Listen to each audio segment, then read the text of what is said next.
अस्सलाम वालेकुम बहनों और भाइयों।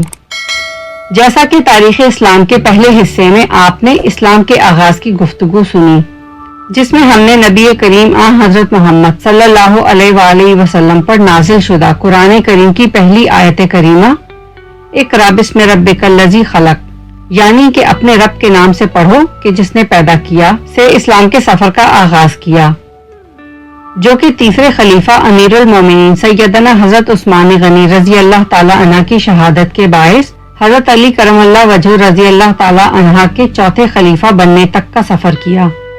आगे की दास्तान सुनेंगे आप इस वीडियो में। आप देख रहे हैं तारीखी मंजरनामा आमरा के साथ। लाइक, शेयर, सब्सक्राइब और घंटी के निशान को दबाना ना भूलें। हजरत उस्मान गनी रजी अल्लाह ताला अन्हा की शहादत के बाद 3 दिन तक मुमलिकत बगैर खलीफा के रही और तमाम सहाबा के बेहद इसरार के बाद हजरत अली करमल्लाहु वजहू ने इस मनसब को कबूल किया, मगर आपकी खिलाफत 5 साल से भी कम अरसे पर कायम रही और इसमें भी ज्यादा वक्त दाखिली इंतशार की नजर हो गया, जिसमें 3 अंदरूनी जंगें भी लड़ी गईं, जंगे जमल, जंगे सफैन और जंगे मेहरवान, जो कि बुनियादी तौर पर कातलाने उस्मान से बदला लेने की गर्ज से हुई। बिलाखिर हजरत अली रजी अल्लाह ताला अन्हा को मस्जिद कूफा में नमाज की हालत में शहीद कर दिया गया। हजरत मोहम्मद सल्लल्लाहु अलैहि वसल्लम की अहादीस की रोशनी में यही 4 असहाब खुलफाए राशिदीन में शामिल हैं, गो के शिया उलमा को इससे इख्तिलाफ है।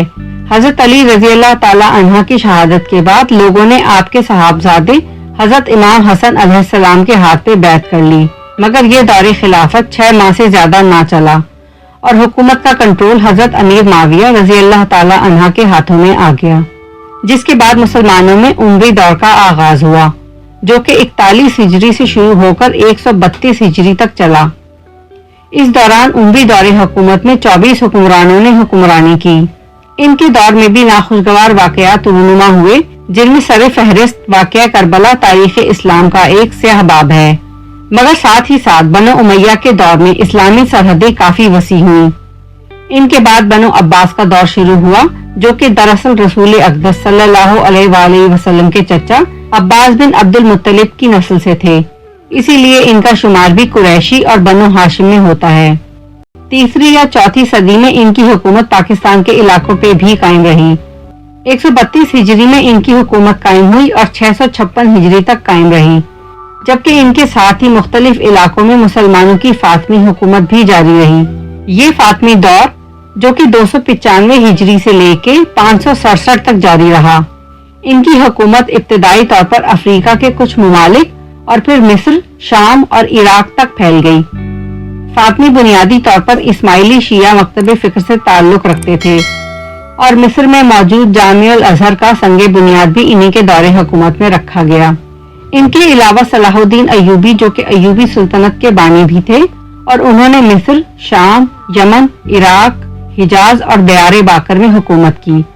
सुल्तान सलाहुद्दीन अय्यूबी को फातेह बैतुल मुकद्दस भी कहा जाता है, क्योंकि उन्होंने 1187 ईस्वी में यूरोप से बैतुल मुकद्दस को आजाद करवा लिया था।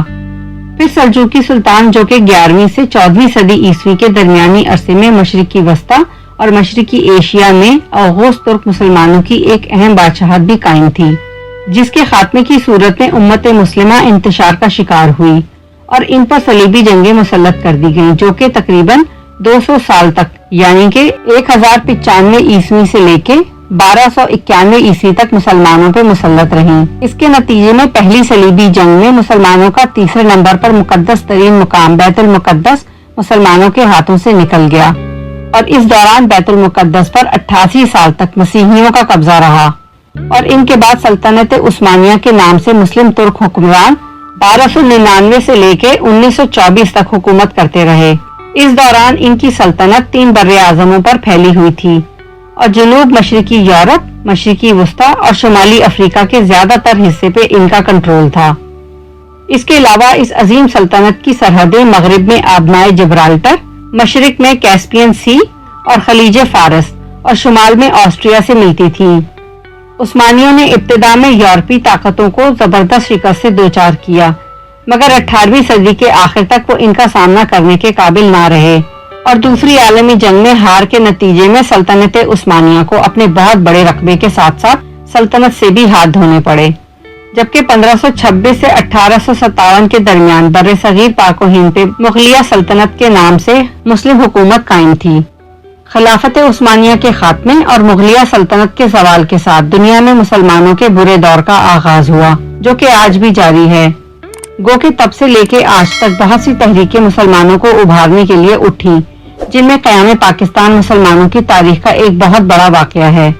مگر ہم دیکھتے ہیں کہ آج کے دور میں بھی مسلمان اپنی بدعمالیوں اور دشمنوں کی سازشوں اور دنیا بھر کے مسلمان حکمرانوں کی مجرمانہ خاموشیوں کے باعث مار کھا رہے ہیں، اور مار بھی مسلمان ہی کھا رہے ہیں، اور مغربی دنیا میں بدنام بھی مسلمان ہی ہیں، جو کہ جنونی، عورتوں پہ ظلم کرنے والے، بے رحم، سفاک اور ٹیررسٹ کہلاتے ہیں، جبکہ ایسا ہرگز نہیں۔ اسلام نہ صرف دنیا کا سب سے زیادہ اہم اور با اثر دین ہے، 58 اسلامی ممالک اور دنیا میں مسلمانوں کی آبادی تقریباً 2 ملین کے قریب ہے۔ یہ وہ دین ہے کہ جس نے دنیا کو ایک دلکش تہذیب کی صورت دکھائی۔ جب یورپ جہالت کے اندھیروں میں ڈوبا تھا، اس وقت مسلم دنیا علم و حکمت کی معراج پہ کھڑی تھی۔ ہم سے کہاں چوک ہوئی، ہمیں اس پر غور و فکر کرنے کی ضرورت ہے، اور ہدایت کے لیے ہمیں کہیں دور جانے کی یا یورپ کی جانب دیکھنے کی قطعاً ضرورت نہیں، بلکہ ہمارے گھروں میں طاقوں پہ سجے قرآن مجید کو کھولنے کی دیر ہے۔ یقین جانیے کہ ہدایت ملنے میں وقت نہیں لگے گا، کیونکہ اسلام کے بارے میں اللہ کی یہ کتاب نہ صرف مسلمانوں بلکہ دنیا کے تمام افراد کے لیے ایک مکمل اور رہنما گائیڈ ہے، کیونکہ سب سے بڑا اور عظیم ترین معجزہ ہمارے پاس موجود ہے۔ جس طرح پہلے کے مسلمان اس پر عمل کر کے خاک سے اٹھے اور آسمان کی بلندیوں پہ چھا گئے اور اپنا شمار دنیا کی عظیم ترین اقوام نے کروایا، یہ معجزہ آج بھی ممکن ہے۔ تو کہیے بھائیوں اور بہنوں، اسلام اور مسلمانوں پہ کیے گئے اس جائزے سے آپ کو کتنا اتفاق اور اختلاف ہے؟ نیچے دیے کامنٹ باکس میں اپنی رائے کا اظہار ضرور کریں۔ اللہ حافظ۔